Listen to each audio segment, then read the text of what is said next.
Hey guys, this is Georgia with Ancient Aliens, and you're listening to That One Time I Was Abducted by Aliens with Jaimie and Bri.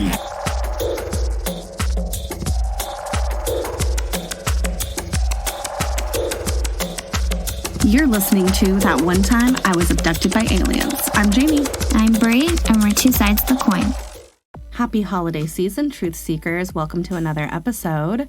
Tonight, we're going to be going into our third episode of the Secret Space Program. Yes, but before we get into that, I wanted to recap really quick just to get some things straight and clear it up. There's a lot of information and detail about this subject. It's impossible to remember it all, and it isn't until after I listened to our recordings that I noticed all the stuff that we leave out. So real quick. There were simultaneous German agendas that were parallel to each other. There was the traditional Nazi party that we all know of, but separate of that, it's what's known as the German Breakaway civilization in Antarctica. That was actually set up by the German occultists, such as the Order of the Black Sun, the Thule Society, and the Vril Society that had the ET contact. The occult societies, the Germans that were in Antarctica, formed the alliance with the Draco Reptilians and became their own secret space program, enabling them to engineer advanced spacecraft during World War II. They were able to establish bases on the moon and on Mars with the Draco, which is known as the Dark Fleet, but we can get into that in our later series. The Vril Society basically vanished. And we talked in our previous episodes on the different versions of how that could have gone. But it is said that Maria, the channeler for the Vril Society, was also a Nordic herself. But it was also rumored that she was just pretending to be a Nordic, that she would be landing in these flying saucers and spreading false stories to other contactees. And to me, I think that makes sense. If you think about all the different versions of her, I think that would be a connection between all of them, if that were true. We don't know, but to me that would make sense. Something extremely important that we also missed, there was a document that was recovered by the CIA called the Red House Report, dated 1944. When it became evident that the Nazis were going to lose the war, the Nazis had to prepare to secure a post-war foundation by pulling out their funds and covertly financing themselves. They stated that until a Fourth Reich could be established, they would move underground. The Red House Report specifies where the industrialists and bankers could directly disperse major Nazi capital and resources. It was done through shell companies in neutral countries like Switzerland, Argentina, and Sweden, just to name a few. I'd say even Cuba in there because a lot of people say that Hitler's down in Cuba. It was like Spain, Brazil, probably Cuba. Yeah. There were a lot of them. Which it seems to be a lot of those places, too, are the places that people say Hitler, lived the rest of his years at. So that's, kind of all makes sense because if that's where all the money was, obviously he was going to follow it. Anyways, this involved major corporations that they worked with before the war, such as IG Farben and Volkswagen, who had worked with major U.S. corporations like Standard Oil. So funds were easily sent to U.S. subsidiaries that were actually German-controlled. I think it's crazy to think about that's sort of the beginning in my mind of how German funds could be dispersed into U.S. corporations. And the fact that they were German controlled, it's already sending their resources into the U.S. Well, I think what it is it's really the precursor for Operation Paperclip. As we all know, the Germans are incredibly smart. Like, that's how they got ahead, and that's why we, quote-unquote, stole all of their scientists and things. Obviously, they knew that the war was coming to an end, and it was something that they couldn't publicly win. And I think that they definitely took measures to make sure that they were set up after everything was done so that they can continue their work. Yeah, I find that document to be extremely important, and I do suggest that anyone that's listening to go look it up. This is something that you can read. There's so much detail into it, and it really specifies as well how it really was the occult elite who were the masterminds behind this whole German breakaway civilization. You can kind of see how it wasn't really just that the Nazi party was completely squashed by the Axis powers, but that they were smart. They planned for this. So at this point, they've pretty much created a German powerhouse. They have the military power from the Antarctic Germans. plus the major capital from the German industrialists and bankers. Well, and then you switch that over into they're now utilizing the United States as basically their factories. Once you incorporate Operation Paperclip, and once that was sort of into way, they had constant contact with each other. It was said that they were able to infiltrate our secret space program, or what was to be our secret space program. They tried with all of their efforts to slow it down. So keep in your mind that there is the Germans that are involved in our space program, but at the same time, you still have an independent German program, just to clarify that big difference. So while there's a whole lot going on with the Germans and the war, here in America, we also had some strange people that were making moves, and it wouldn't be right to skip over the most important players and their roles in our conventional steps towards the space program. One common thread throughout this entire series, apart from the ET component, is occultism. So tonight, we're going to talk about the one and the only Jack Parsons. The grandfather of NASA, the inventor of American rockets. I mean, really, who started NASA, or what is NASA today. Jack Parsons lived a interesting yet short life, I will say.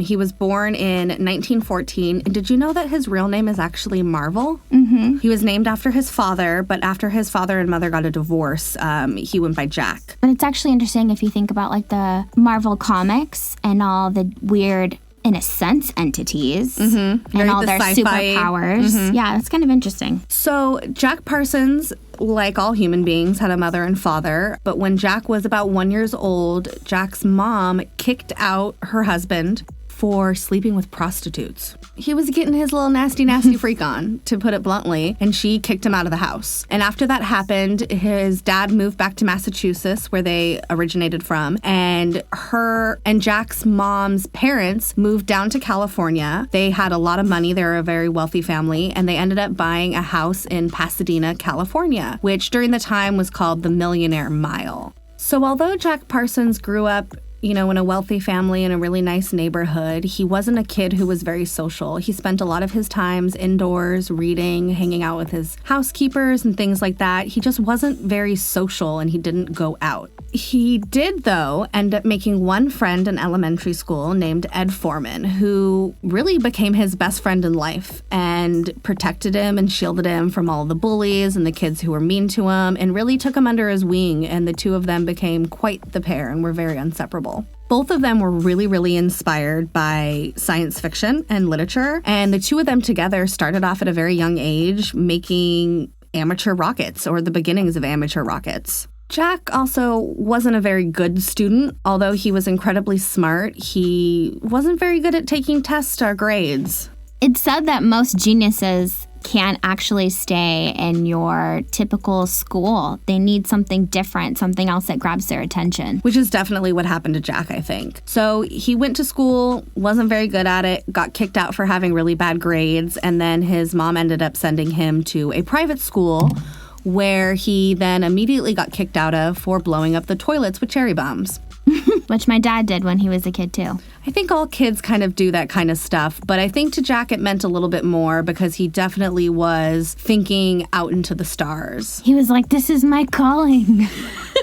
So he came back home, he ended up graduating high school and then going off to a junior college, and ended up leaving junior college because, one, his grades weren't that wonderful and he needed to get a job. The Great Depression was coming, it was right the beginning of the end of the war where everyone was going to work. All these, resources in the United States, people needed to go out there and work if they weren't a soldier. He actually ended up in the long run going to Stanford and doing incredibly well there. He was the epitome of a perfect scholar, but had to drop out because once the Great Depression hit, his incredibly wealthy family lost all of their money.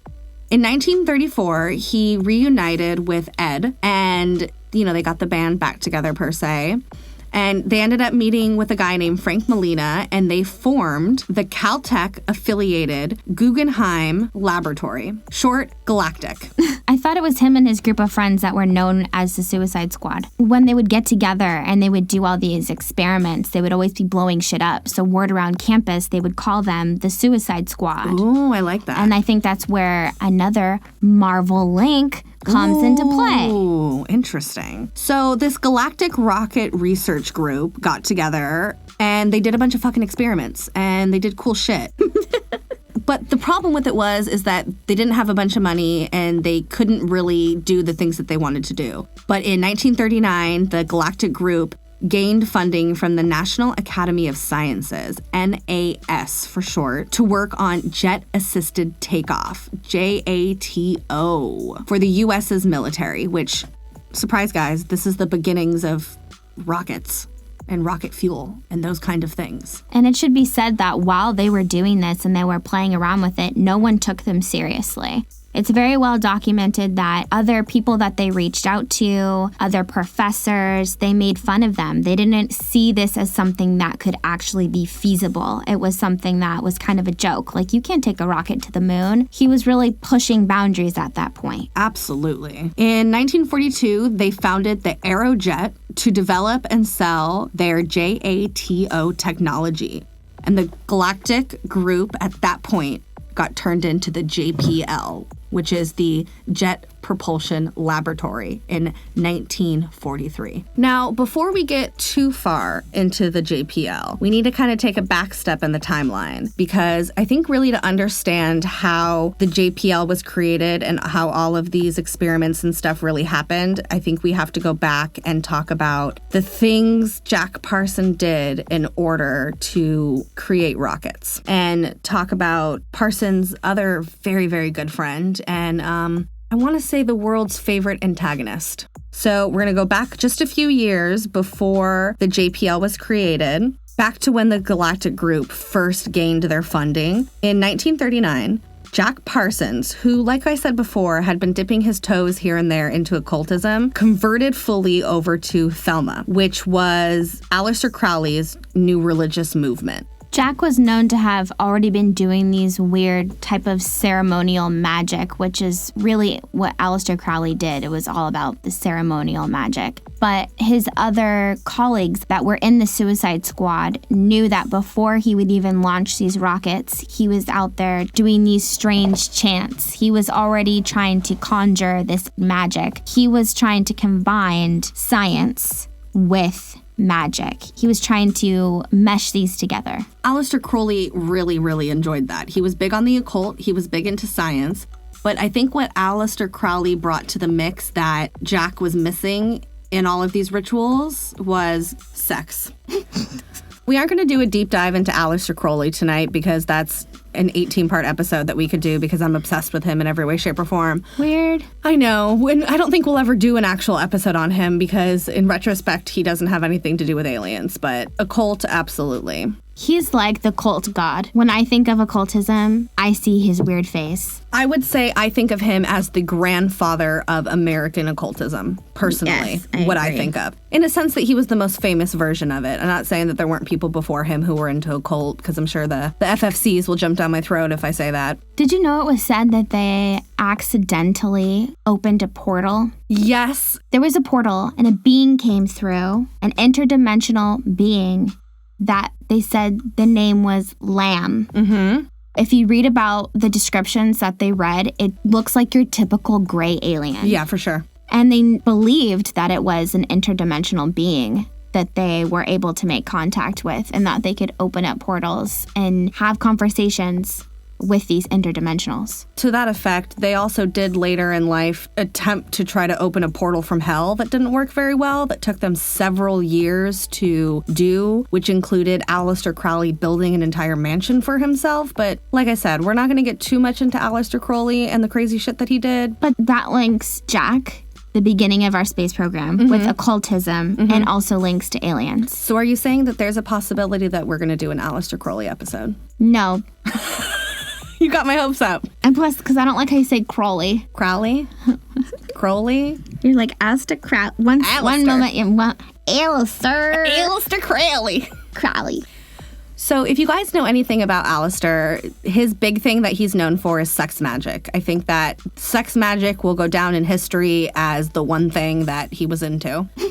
So you have Jack with this huge knowledge of science. You have Aleister with this huge knowledge of the occult. And you put the two of them together, and as you can imagine, some weird shit happened. Which is where Jack Parsons really starts being not necessarily discredited for his work, but definitely his personal life was swept under the rug as much as it could be. Absolutely. He has this giant mansion in Pasadena where everyone's coming over. They're all taking drugs, they're partying, they're doing this sex magic. The police were coming every night. And then by day, he'd be back in the lab pretty much. And so obviously word gets around with that. You have kind of a split person at this point. I mean, just imagine Bill Nye the Science Guy. If Bill his Nye, daytime... Yeah, wasn't, like, if Bill Nye, like, on the DL was, like, into Satan and, like, orgies, like, that's basically what this is. Yeah, but then you knew you could drive past his house every night and they would be partying. Mm-hmm. Like, super tough. With, like, pregnant naked women running around all over the place. Yeah, there's, like, this one weird story about something about he was going to get somebody pregnant because it was going to be Satan's child, and then once... It was Babylon. It was... Yeah. They were pretty much trying to impregnate people to have this demonic Babylonian magic creature, whatever it is, be into the baby, and then they could give birth. So, I mean, I know that part of their ceremonies, they would be like jacking off all over the place. They were trying really hard. It's almost like the talks of when Satan is born, that it's just going to either come through some woman and just planted the way that the story is of Jesus, but in a demonic version, and they were trying to create this themselves. And what I will compare their rituals to a little bit, and this might seem a little bit weird, but did you ever watch that movie, The Secret? But The Secret is about the law of attraction. Yes. Okay. Yes. So how the hell could you... Let me link it. When you think about The Secret, one of the things The Secret tells you to do is to put your intent out there, right? Yes. So you put your intent out there, and whatever intent you're putting is what you're going to be getting back. Yeah. So Aleister and Jack also believed in this intent, and they had a very serious belief in it. But what they thought could one-up this intent is have the intent while you're orgasming. Ooh, I like that. So a lot of these times what they would do is at these big mansion crazy parties that they would have is they'd be fucking, and then right when they would orgasm, they'd be yelling out the things and the intent that they would want. So if you can imagine, let me set the scene. Oh my God. It's 1943. Jack Parsons is naked, balls deep inside that pussy. Ew, stop. You can't put that in there. Jack Parsons. Banging one out. And as he orgasms, he yells, "I want to be in space!" Oh, okay. Interesting. I still don't see how that links to The Secret. You could say the law of attraction in general. Well, but I'm putting it in a sense of what people think of. Like when I think of that intent, like putting your intent out there, I immediately think of that movie, The Secret. Like personally. Think about that, but just more a nasty version of it. They genuinely thought there was some sort of cosmic power and some sort of maybe portal or void being opened when you were orgasming. So what they would do is at these orgies, try to get everybody to orgasm at once and say and think about this intent and this thing that they wanted to do. Now, we don't really have knowledge about the things they were saying or what kind of intent they were putting out there. I would hope it's good and wonderful things, but you never know.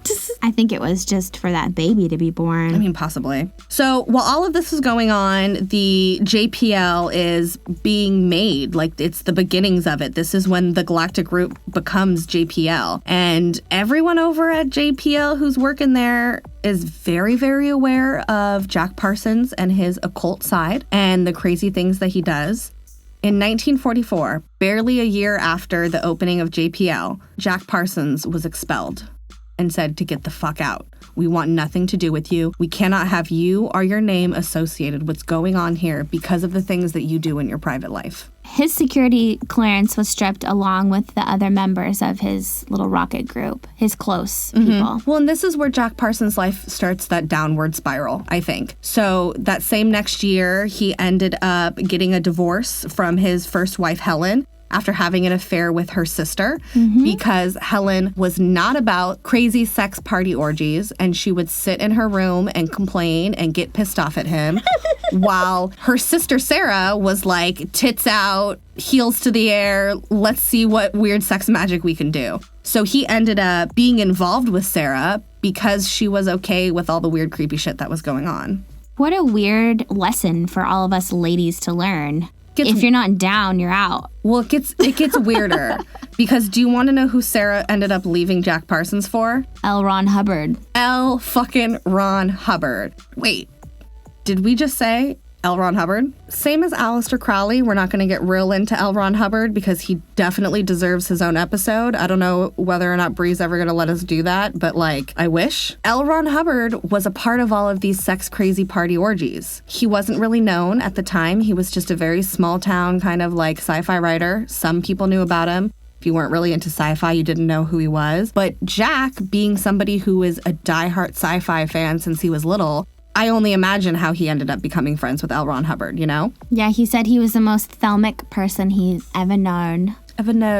And definitely the Thelma religion cult, whatever it is you want to call it. The OTO. The OTO, exactly, is really the beginning and the founding of Scientology. I mean, L. Ron Hubbard mixed in all of these things from the OTO and all of his science fiction novels, and that's what Scientology is today. Now, you could also hear the side that, which I believe Mike Barra mentioned, which I do hear a lot about this, was that he was working for the Naval Intelligence and the CIA, and so he was there to infiltrate on Jack Parsons and blow the whole thing up. But that's not really what happened, because at the end of the day, what happened is Sarah went off with L. Ron Hubbard. They told Jack that they were going to go down to Florida and open up a yacht business. And Sarah said, hey, I'll go down there first. You give me and L. Ron here about, maybe $250. We'll set it up.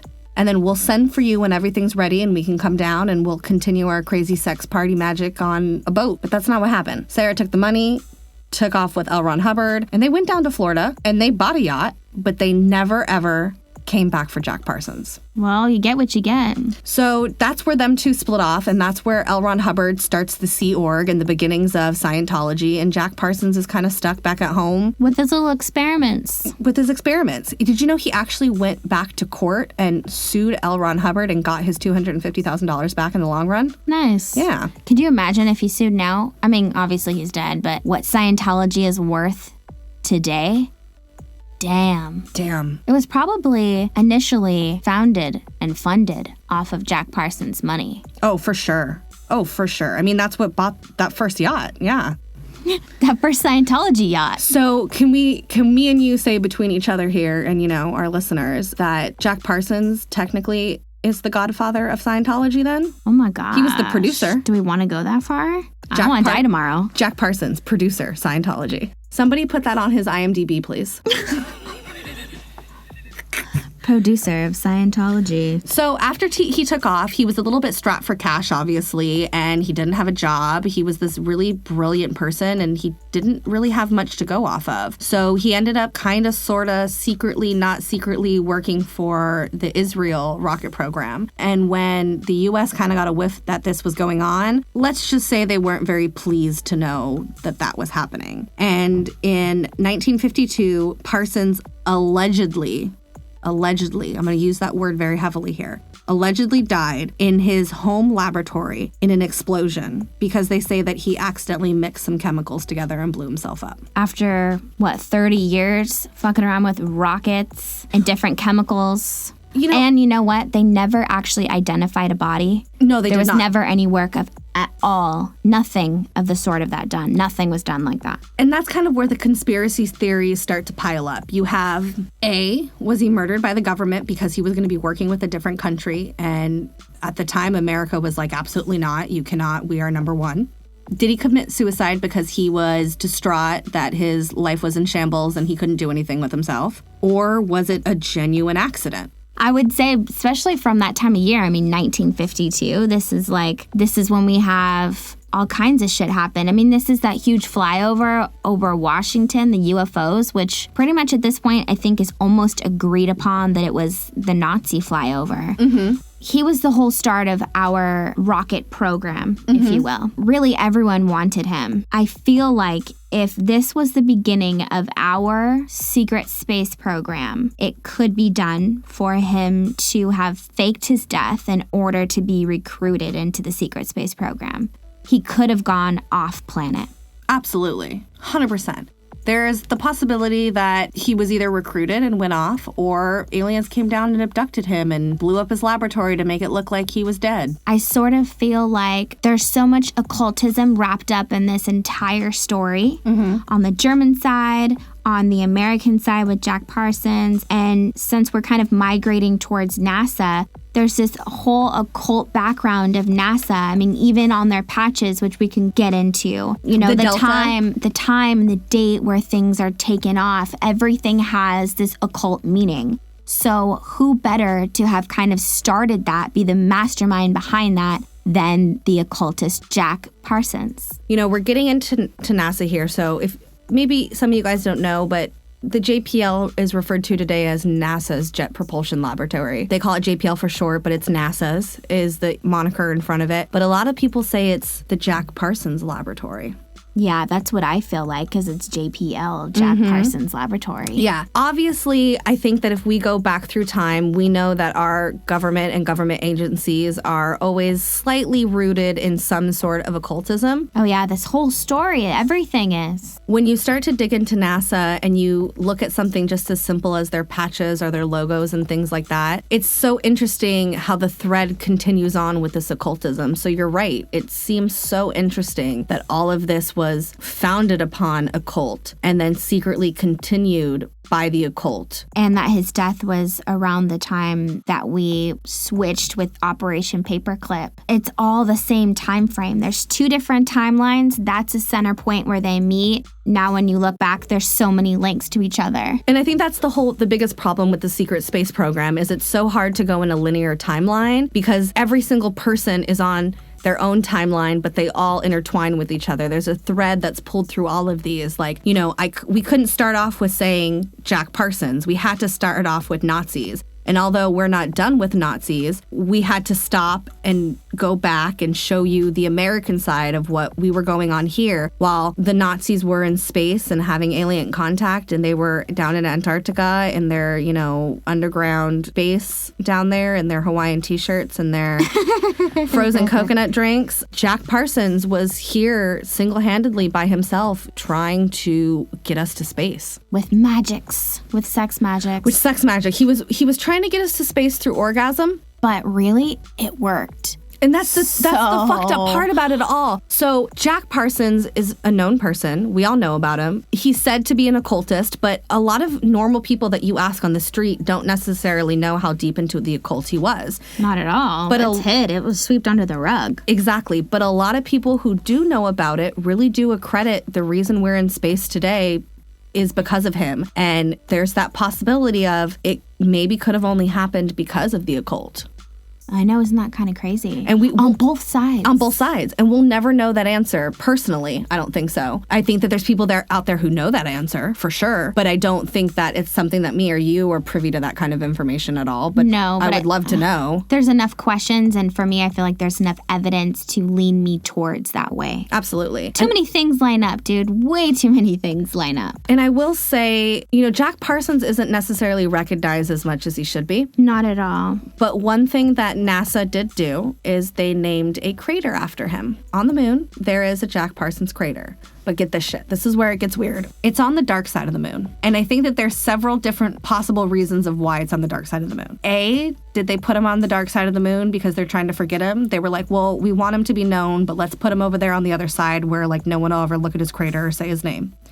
Or B, did they put him there because that's maybe part of a ritual? Maybe we have bases on the dark side of the moon and they put that over there in remembrance to him as like a peace offering. Or that's his new mansion is on the dark side of the moon. Absolutely. He switched from his mansion in Pasadena to a mansion on the dark side of the moon, and really they just called it a tribute. Exactly. So, you know, who knows why they threw him on the dark side of the moon, but I do find it interesting of all the places the dark side of the moon is where they put him. You know, I mean, not saying like he probably has a grave somewhere, but like in my mind, that's his grave, is that crater on the dark side of the moon. Like when I think of him, I think of NASA's crater that they named after him.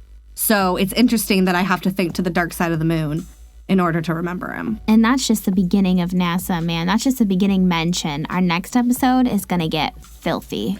Yeah, it's going to get a little aggressive.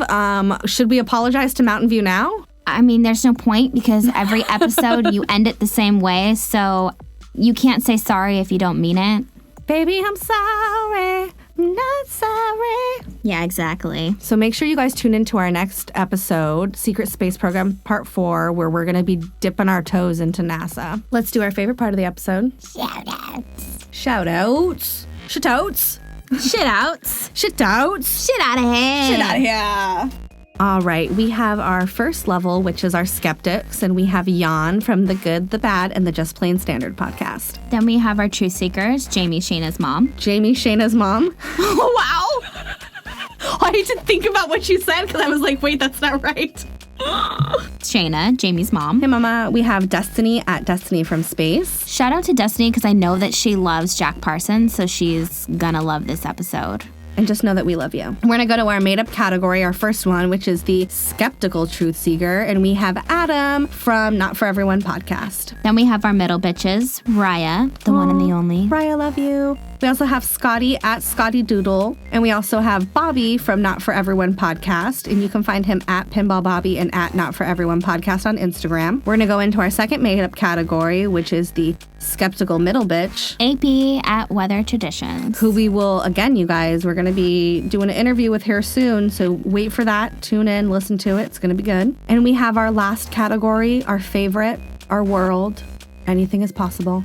Matt. Thank you, Matt. I just want to let you know that when we were recording last week, you'll hear us at the end of the episode say, "Where have you been? I haven't heard from you." And then immediately the next day, we heard from you. So it was funny that we put that out there and then it happened. It really was. I don't even think we had released that episode and then he had got back to you before. I know. He actually gave us some really good ideas for some episode topics. So me and you will be going over those later. Nice, right before the new year. Exactly. So we just want to thank all of you guys. We love all of our patrons. And if you guys want to support us, you can check us out at patreon.com/thatonetimeIwasabducted. Get some cool swag. Maybe listen to some of our pre-pod, which, you know, a lot of our listeners don't know about because they're not patrons. But there is a second podcast that we have that really doesn't have anything to do with aliens or anything in general. Sometimes, but it's pretty cool. It's just some random things. If you just want to listen to us bullshit and be funny and silly, and the topics vary so much, I can't even pinpoint anything that it could be down to, but I agree. if you want to listen to it for $1 a month, you can get some more of us. Make sure you guys check us out on Instagram at thatonetimeIwasabducted. Shoot us an email at thatonetimeIwasabducted@gmail.com and all the other social media shits that are out there. Thank you guys so much for listening. We love you all. Love you so much. Have a great night. Fuck you, Mountain View, California. Happy holidays. We love you all.